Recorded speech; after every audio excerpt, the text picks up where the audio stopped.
जय हिंद साथियों, आप सभी का स्वागत करती हूँ। बहुत समय के बाद लाइव आई हूँ आप सबके साथ बात करने के लिए। सबसे पहले तो जिक्र करना चाहूंगी अपने दक्षिण भारत केरला का। जैसे मैंने कहा, मालूम नहीं देश में क्या चल रहा है, किस दौर से देश गुजर रहा है, कितनी विपदाएं आ रही हैं। उसमें केरला में जिक्र करना चाहूंगी। केरला में भारी बारिश की वजह से काफी लोगों की जान चली गई है, मकान पूरे के पूरे ढह गए हैं, जान माल का नुकसान हुआ है। मैं केरला के लोगों के लिए संवेदनाएं रखते हुए हम सब पूरी भारतीय राष्ट्रीय कांग्रेस श्री राहुल गांधी जी के नेतृत्व में वहां पर जो भी मदद वहां के स्थानीय लोगों को पहुंचाई जा सकती है वो मदद पहुंचाने का काम कर रहे हैं। मैं केरला के लोगों को कहूंगी, ये आपदा आप पर आई है, पर ये आपदा में हम सब आपके साथ हैं और दुआ करते हैं कि केरला इस आपदा से बाहर निकले और जिंदगियां वापस पटरी पर लौट सके।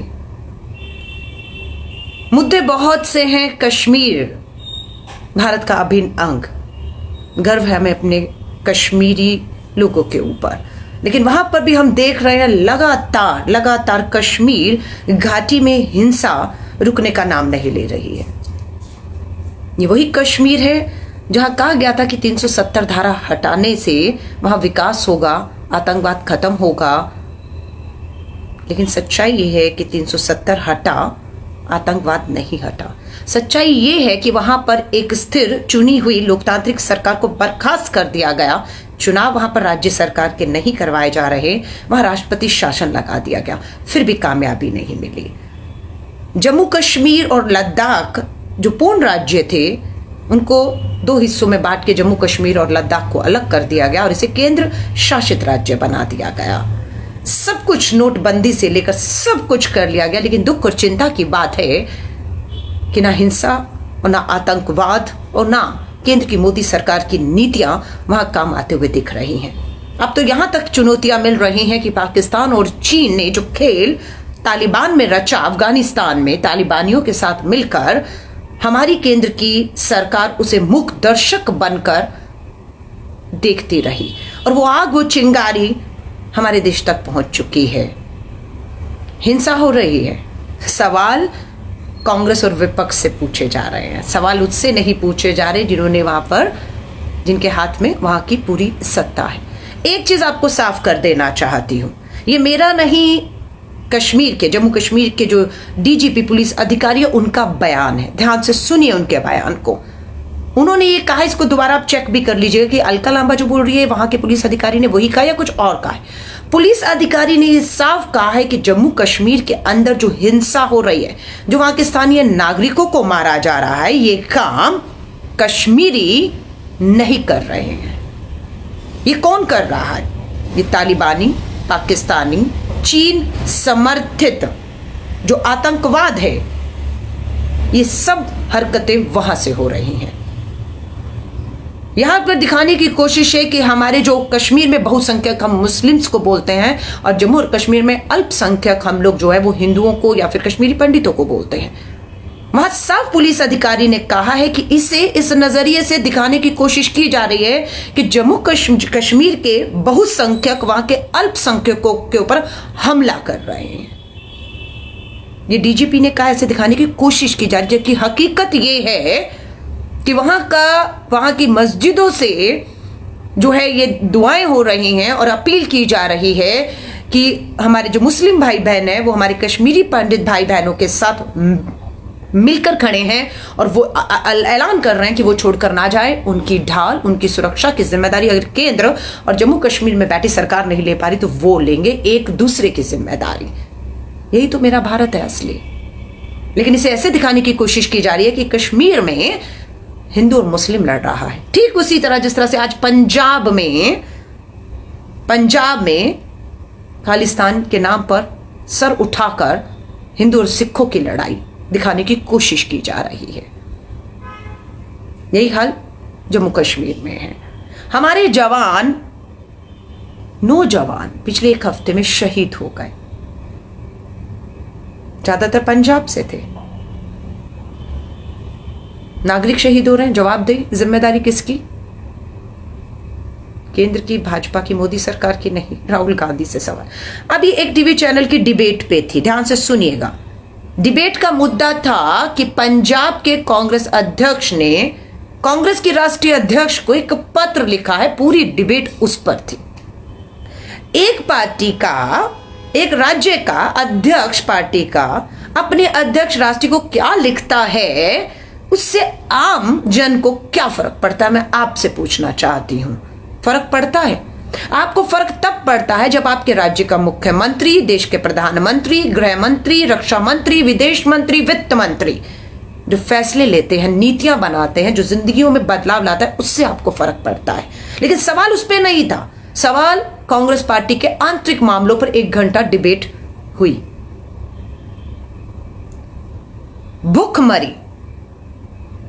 भूखमरी के वैश्विक आंकड़े आए हैं। भारत 116 देशों के, कुल 116 देशों में 101 नंबर पर खड़ा है। 101। और हमसे बेहतर कौन है? हमसे बेहतर करने वाले हमारे पड़ोसी देश बांग्लादेश, नेपाल, भूटान, पाकिस्तान। भूखमरी में वो हमसे बेहतर है। वहां पर कम भूखमरी है, यहां अधिक भूखमरी से लोग कुपोषित हो रहे हैं, हमारे 10 लाख बच्चे। मुद्दा तो ये था नहीं ना, ये कुपोषण, भूखमरी मुद्दा नहीं था। भाजपा के एक नेता ने सीखा, आप अपने घर में बच्चों को जब कहते हैं खा लो खा लो, बच्चे खाते नहीं, नखरे करते हैं, उन्हें बहुत जबरदस्ती खिलाना पड़ता है। भाजपा नेताओं का तो कहना है कि देश में अनाज की कमी नहीं है, बच्चे खाना नहीं खाना चाह रहे, वो भूखे रह के कुपोषण का शिकार होकर देश की मोदी सरकार को बदनाम करना चाह रहे हैं। हमारे देश के बच्चे खाना ही नहीं चाहते हैं, उनको तो पिज्जा चाहिए, उन्हें तो KFC का बर्गर चाहिए, इनको ये खाना नहीं चाहिए। इसलिए वो सरकार को, मोदी सरकार को बदनाम करने के लिए खा ही नहीं रहे हैं। इसलिए हमारा देश भुखमरी और कुपोषण में यहां खड़ा हुआ है। उन्होंने तो यही कह दिया, वैश्विक आंकड़ों पे हमें भरोसा नहीं है। तो वही बात है, बच्चे नहीं आपके खाना चाह रहे, कोई भुखमरी नहीं है इस देश में। और हाँ, भाजपा के नजरिए से देखिए, उसका चश्मा पहनिए आप ये मत देखिए कि 116 देशों में भारत 101 नंबर पे, पाकिस्तान, चीन, बांग्लादेश हमसे बेहतर। आप ये भी तो देख सकते हैं कि 15 देश, 116 में 15 देश हमसे भी नीचे हैं। सोमालिया और साउथ अफ्रीका कंट्री के देश। आप नजरिया बदलिए, आप ये देखिए कि हमसे नीचे 15 और देश हैं। खुश होइए देख करके, हम 15 देश हमसे नीचे हैं। अब एक और घटना होती है, सिंघू बॉर्डर, किसान आंदोलित है, बिना हिंसा हुए किसान लगातार आंदोलन कर रहा है। लेकिन 2 दिन के पहले एक शर्मनाक घटना हमारे सामने आती है कि एक शख्स, कहा जाता है कि एक धर्म विशेष का अपमान कर रहा था, इसलिए कुछ लोगों ने मिलकर उसके हाथ और पैर काट डाले। और उसके बाद क्या उनको एहसास हुआ कि उन्होंने क्या किया है? नहीं, उनको बिल्कुल एहसास नहीं हुआ। उन्होंने कहा, कोई भी ऐसा करेगा, हमारे धर्म ग्रंथों का अपमान करेगा, तो हम उनका यही हाल करेंगे, उनका हाथ पैर काट डालेंगे। कौन सा धर्म है ये? कौन सा धर्म है ये जो इंसानियत से ऊपर है? कौन सा धर्म है जो आपको कहता है कि इंसानियत को इस तरह से आप शर्मसार करिए? साजिश लगती भी है कि हमेशा किसान आंदोलन के पीछे खड़े होकर षड्यंत्र रचकर किसी तरह इस आंदोलन को कुचलने की कोशिश की जा रही है। और हर बार किसान संगठन और ये आंदोलन उस अग्नि परीक्षा से निकलकर बाहर आ जाता है और मजबूती से एक बार फिर से खड़ा हो जाता है। ये पहला षड्यंत्र नहीं था। लखीमपुर खीरी, क्या हुआ लखीमपुर खीरी में? वीडियो अगर सामने नहीं आते, हाथ में मोबाइल ना होता, जो राजीव गांधी जी की आज देन है कि सबके हाथ में मोबाइल है, इंटरनेट जुड़े हुए हैं, सबूत नहीं होते हमारे पास। लखीमपुर खीरी में क्या हुआ? देश के गृह राज्य मंत्री के पास क्या होता है? देश की पूरी पुलिस और कानून व्यवस्था होती है। और उसी के देश के गृह राज्य मंत्री अजय मिश्रा के सपुत्र अपनी गाड़ी से शांतिपूर्ण आंदोलन कर रहे किसानों को कुचल डालते हैं। पूरा विपक्ष, सुप्रीम कोर्ट, किसान संगठन आंदोलित होते हैं, तब इस सरकार को झुकना पड़ता है। और आशीष मिश्रा जो केंद्रीय राज्य गृह मंत्री हैं अजय मिश्रा के सपुत्र, उनकी गिरफ्तारी होती है। कांग्रेस नेता राहुल गांधी जी लीडरों के साथ राष्ट्रपति जी भवन तक पहुंचे। क्यों राष्ट्रपति भवन जाने की जरूरत पड़ी? क्योंकि हर एक को यह लगता है कि जब तक अजय मिश्रा जो देश के गृह राज्य मंत्री हैं वो रहेंगे तो यहां पर न्याय नहीं मिल सकता है। वो पूरी तरह से अपनी सत्ता, अपने पद, अपने ताकत का इस्तेमाल करते हुए इस मामले को भटका सकते हैं, न्याय नहीं मिलेगा। इसलिए उनकी बर्खास्ती होना, जब तक यहां फैसला नहीं हो जाता है, अजय मिश्रा को गृह राज्य मंत्री के पद से इस्तीफा दे देना चाहिए। मुझे नहीं मालूम आप कितना इत्तेफाक इससे रखते हैं नहीं रखते हैं। अब कहा गया, एक और मैं मुद्दा खुद उठा रही हूं, राजस्थान का हनुमानगढ़ का मुद्दा। भाजपा ने कहा, प्रधानमंत्री मोदी जी ने भी कहा कि विपक्ष जो है मानवाधिकारों की बात करता है, 10 मामले उठाता है, 2 छोड़ क्यों देता है? और 10 मामलों में से 8 मामले भाजपा शासित राज्यों के हैं। कांग्रेस की तो 3 राज्यों में अपनी सरकार है, पंजाब, छत्तीसगढ़, राजस्थान।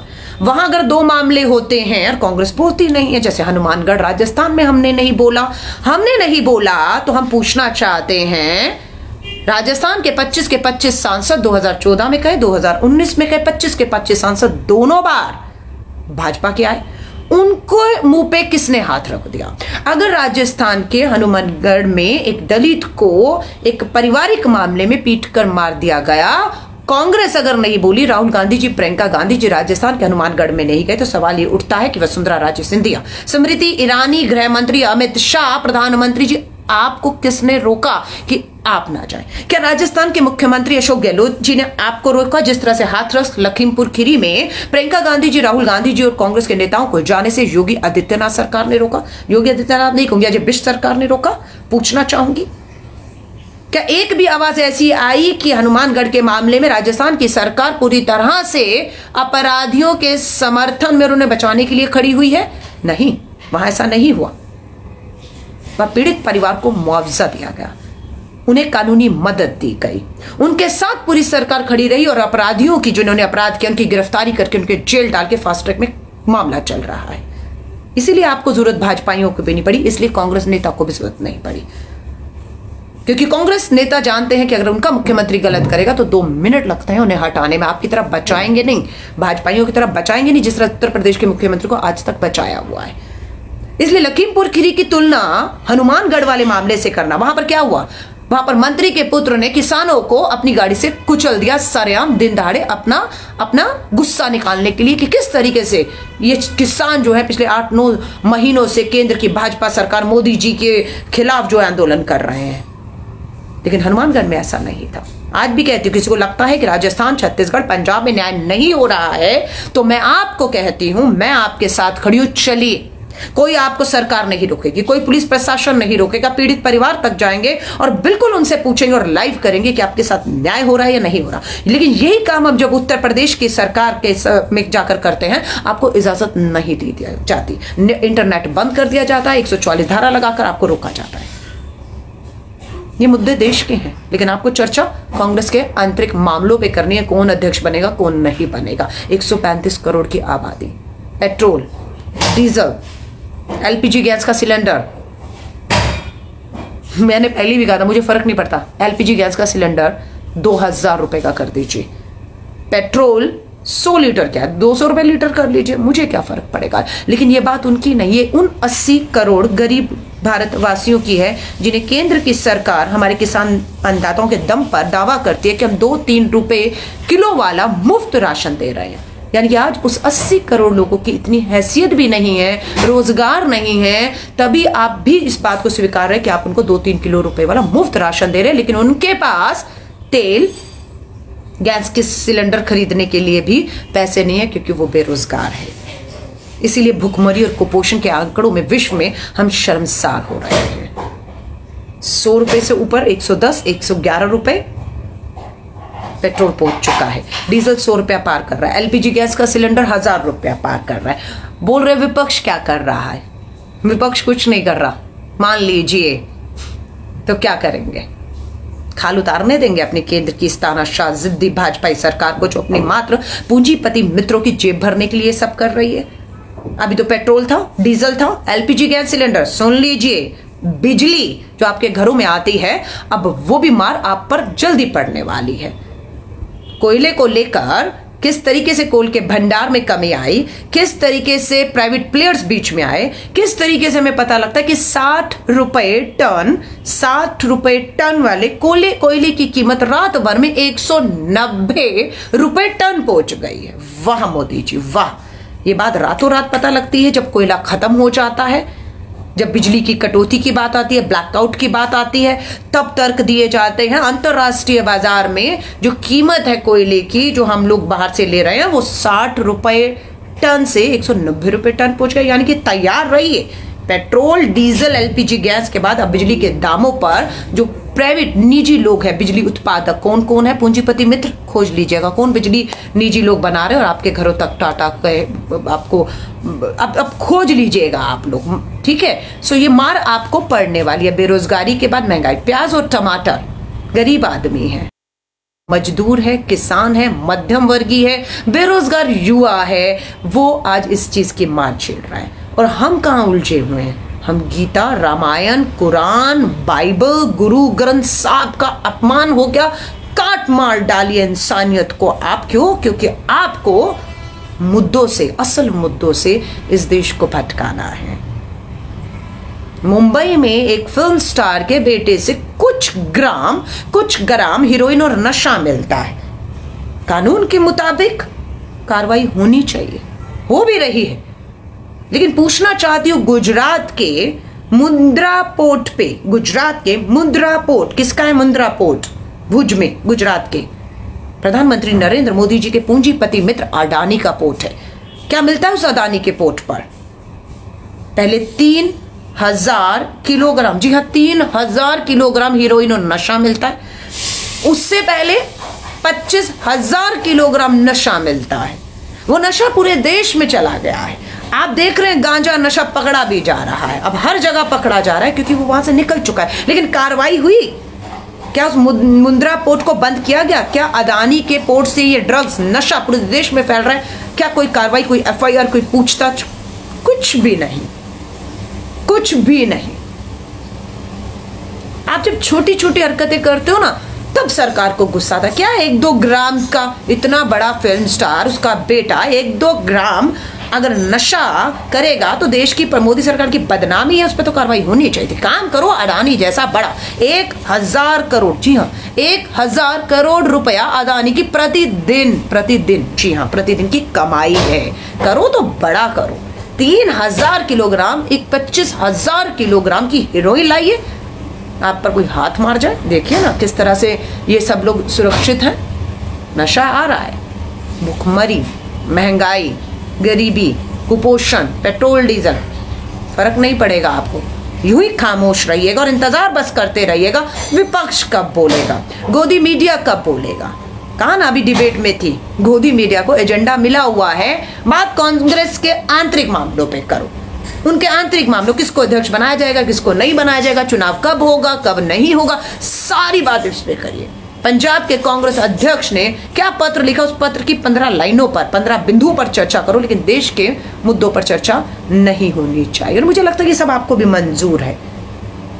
विपक्ष ने क्या किया? हम लोगों ने महंगाई को लेकर धरना, प्रदर्शन, रैली, डिबेट, प्रेस कॉन्फ्रेंस की, संसद में सवाल उठाए। राहुल गांधी जी ट्रैक्टर से लेकर साइकिल तक हर लोकतांत्रिक जो तौर तरीका होता ना, गांधीवादी तरीका, सब अपना लिया हम लोगों ने। लेकिन इस सरकार के कान में जू तक नहीं रेंग रही। और वो हमें ऐसा लगता है चुनौती देता है, जब हम आवाज उठाते हैं महंगाई के खिलाफ, अगले दिन ऐसा लगता है सरकार गुस्से में आ गई, आपकी हिम्मत कैसी हुई। और अगले दिन फिर पता लगता है पेट्रोल, डीजल और एलपीजी गैस सिलेंडर के दाम बढ़ा दिए गए हैं। अब तो ऐसा लगने लग गया कि खामोश रहने में ही बेहतरी है, आप चुप रहिए। क्योंकि जब आप बोलते हैं, विपक्ष बोलता है जनता के लिए, देश के लिए, देश साथ नहीं ऐसा लगता उन्हें दे रहा है, इसलिए गुस्सा निकालती है केंद्र की भाजपा सरकार। चलिए मुबारक हो आपको सब। चीन चुनौती आपको दे ही रहा है, फर्क नहीं पड़ता है। चीन ने जो कहते थे आंख लाल करके दिखाएंगे, चीन ने केंद्र की भाजपा कायर सरकार को आंख लाल करके दिखाई और वीडियो पोस्ट किया। विश्वास करेंगे, चीन ने वीडियो पोस्ट किया। उस वीडियो में उसने दिखाया कि भारतीय सैनिकों को किस तरीके से उन्होंने निर्ममता से मारा है। आंखों पे पट्टी बांधकर, हाथों को पीछे बांधकर वो हमारे बॉर्डर के अंदर तक छोड़ कर गए। वो वीडियो चीन ने पोस्ट किया, लेकिन भारत की केंद्र की मोदी सरकार की हिम्मत नहीं कि चीन को मुंह तोड़ जवाब दे सके कि हमारे सैनिकों के साथ ये अपमान बर्दाश्त नहीं किया जाएगा। लेकिन नहीं, आवाज नहीं उठा रहे। इवन कि अब तो ये सुनने में आ रहा है कि 37 साल से जो भारत और भूटान के संबंध थे, 37 साल बाद वो भूटान भारत से दूर होकर चीन के पास चला गया है। भारत और भूटान में बहुत से समझौते हुए हैं। अभी ये 37 सालों के बाद हो रहा है। जो नेपाल, जो भूटान हमारे सबसे मजबूत पड़ोसी राज्यों में हमारे मित्र माने जाते थे, आज वही नेपाल और वही भूटान चीन की गोद में चले गए हैं। और भारत के खिलाफ नेपाल और भूटान नहीं हो सकते। लेकिन आपको पता है, चीन, भूटान और नेपाल हो, सिक्किम हो, लद्दाख तक चीन के साथ, आप पाकिस्तान के साथ मिलकर, तालिबानियों के साथ मिलकर हमारे देश को कितना नुकसान पहुंचा सकते हैं। थोड़ा सा ध्यान से सुनिएगा, सिर्फ अनुभव है 27 साल का बता रही हूं। जम्मू कश्मीर में कट्टर किस एक संगठन को कहा जाता था? पीडीपी को। पीडीपी को कहा जाता था ये कट्टर एक संगठन है, आतंकियों का समर्थन करते हैं, अलग कश्मीर की बात करते हैं। लेकिन उस कट्टर पीडीपी संगठन के साथ सरकार किसने बनाई? बता सकते हैं किसने? केंद्र की भाजपा, आरएसएस, बीजेपी, मोदी सरकार ने उसी पीडीपी के साथ वहां सरकार बनाई। उसके बाद तमाशा आज तक आप देख रहे हैं। आप आ जाइए पंजाब में, आतंकवाद चरम पर था। कांग्रेस के समय पर आतंकवाद को खत्म किया गया, कुचला गया, वहां पर एक लोकतंत्र कायम किया गया और एक सरकार बनाई गई। लेकिन जो खालिस्तान था, जो कट्टरवाद था उस तरफ का, वो अकाली दल, शिरोमणि अकाली दल, बादलों का, किसने उसके साथ तालमेल करके सरकार वहां 10 साल तक चलाई? इन्हीं भाजपाइयों ने। आज क्या किया? आज दोनों अलग हो चुके हैं और वापस खालिस्तान पंजाब में सर उठाकर आज हमें चुनौती दे रहा है। आ जाइए तमिलनाडु में, AIADMK, कट्टर, किसने उसके साथ समझौता करके सरकार तमिलनाडु में चलाई और वहां पर हमें चुनौतियां पड़ोसी देश से मिलती रही?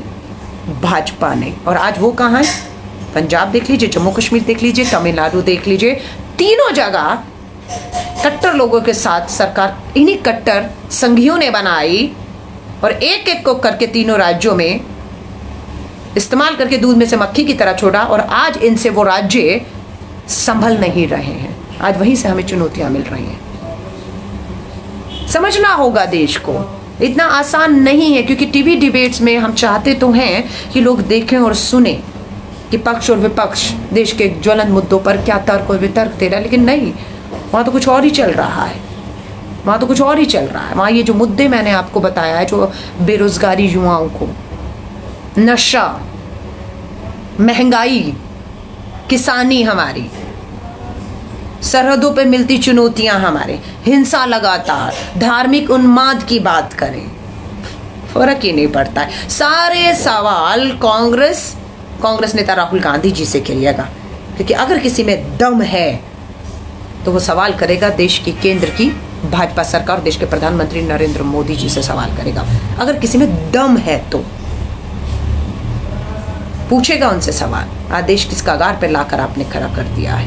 हमारी अर्थव्यवस्था हो, भुखमरी हो, बेरोजगारी हो, महंगाई हो, सवाल हिम्मत नहीं है। मीडिया में तो हिम्मत नहीं रही।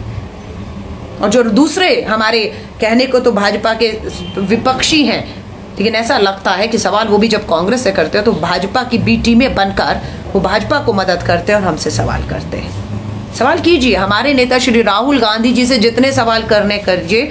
वो मोदी जी की तरह डर के घर में घुसकर नहीं बैठे हुए, वो प्रेस कॉन्फ्रेंस करते हैं, घर से निकलते हैं, अपने पार्टी के मुख्यालय में आते हैं, प्रेस कॉन्फ्रेंस करते हैं और मीडिया के सवाल जो केंद्र से होने चाहिए वो विपक्ष से करते हैं। श्री राहुल गांधी जी जवाब देते हैं।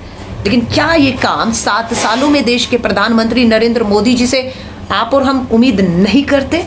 कि आइए ना प्रधानमंत्री नरेंद्र मोदी जी, देश की 134 करोड़ की आबादी के मन में भी बहुत सवाल उठ रहे हैं। वो जवाब चाहता है देश की सरकार से। आइए एक प्रेस कॉन्फ्रेंस करिए और मीडिया को भी हिम्मत एक दिखाने दीजिए कि वो जनता के ज्वलंत सवालों के जवाब और हल आपसे मांग सके। लेकिन नहीं, नहीं, हिम्मत नहीं है, हिम्मत नहीं है। पूरी तरह धार्मिक उन्माद। चलिए, भगवान भला करे इस देश का। फर्क मालूम नहीं आपको और हमें पड़े ना पड़े कि इस देश के करोड़ों लोगों को फर्क पड़ता है। जो गरीबी रेखा से 13 करोड़ लोग नीचे चले गए हैं, जिनके पास खाने की 2 वक्त की रोटी नहीं है, ये सच्चाई है। ये अगर आप स्वीकारेंगे नहीं ना, तो आप इस देश के साथ धोखा करेंगे, आप उनकी कोई मदद नहीं करेंगे। सबसे पहले तो आपको स्वीकारना होगा कि हाँ, हमारे देश की अर्थव्यवस्था चरमरा चुकी है। आपको स्वीकारना होगा कि युवा बेरोजगार भटक रहा है। आपको स्वीकारना होगा कि देश में सरहदों से करोड़ों रुपया, नशा, हथियार, आतंक जो आ रहा है, आपको स्वीकारना होगा और अपनी सरहदों को मजबूत करना होगा, जो आप स्वीकार नहीं रहे। ना कोई आया था, ना कोई आया हुआ है। हमारे सैन्य अधिकारियों की चीन से फिर क्या बात चल रही है, किसी को समझ नहीं आ रहा। उत्तराखंड तक वो घुस के जाते जाते हमारा पुल तोड़ जाते हैं और आप उनसे बात नहीं करते। हमारे सैनिकों की वो वीडियो पोस्ट करते हैं और आपका एक जवाब नहीं आता है। चलिए, मुबारक हो आपको ये सब, और सिर्फ उन गरीब लोगों के लिए, मध्यम वर्गीय लोगों के लिए, बेरोजगार युवाओं के लिए सिर्फ दुआएं कर सकते हैं, सिर्फ दुआएं। उससे ज़्यादा हम कुछ नहीं कर सकते। और जो विपक्ष से उम्मीद करता है, खासतौर से कांग्रेस से, मैं आपसे कहूंगी, उम्मीद करने से पहले एक बार तो सोचा होता कि क्या आपने 2014 और उसके बाद 2019 में कांग्रेस को वोट देकर एक मजबूत विपक्ष के तौर पर पेश करने की आपने कोशिश की, या चूक आपसे भी हो गई कि जितना मजबूत पक्ष था लोकतंत्र के इस पहियों को चलाने के लिए, उतना मजबूत विपक्ष भी होना चाहिए। क्योंकि जब सरकारें, चुनी हुई सरकारें बेलगाम हो जाएं, तानाशाह हो जाएं, गरीब को कुचलकर अपने पूंजीपति मित्रों की मात्र जेब भरने में लग जाएं, ऐसे समय पर एक मजबूत विपक्ष की भी जरूरत होती है। तो क्या चूक देश के लोगों से नहीं हुई? एक देश को मजबूत विपक्ष भी देना चाहिए था। और आज उम्मीद कांग्रेस, विपक्ष, राहुल गांधी, हम लोकतांत्रिक तरीकों, गांधीवादी तरीकों से जिस तरह भी सरकार को जगाने का काम कर सकते हैं, जब हमें पता है कि हमारे साथ जो है संवैधानिक संस्थाएं कहें, मीडिया कहे, कोई नहीं है हमारे साथ, लेकिन हमारे साथ देश की जनता है। और जनता की आवाज उठाना हम सबका फर्ज है, उस गरीब कुचले हुए की। ठीक है, त्योहार आ रहे हैं, दिवाली आ रही है, दशहरा आ रहा है, भैया दूज आ रहा है, छठ पूजा आ रही है, और उन सबको मुबारक, जिनके जेब में पैसे हैं, जिनकी सेविंग है, जिनकी नौकरियां हैं, जिनको पेट्रोल डीजल नहीं चुभ रहा, उनको मुबारक ये सब त्योहार। लेकिन उन्हें कैसे कहूं जिनके घर के चूल्हे ठंडे पड़े हुए हैं, जिनके बच्चों के पास खाने की रोटी नहीं है, जो कुपोषण और भुखमरी का शिकार है, उन्हें कैसे कहें दिवाली मुबारक हो? कैसे कहें?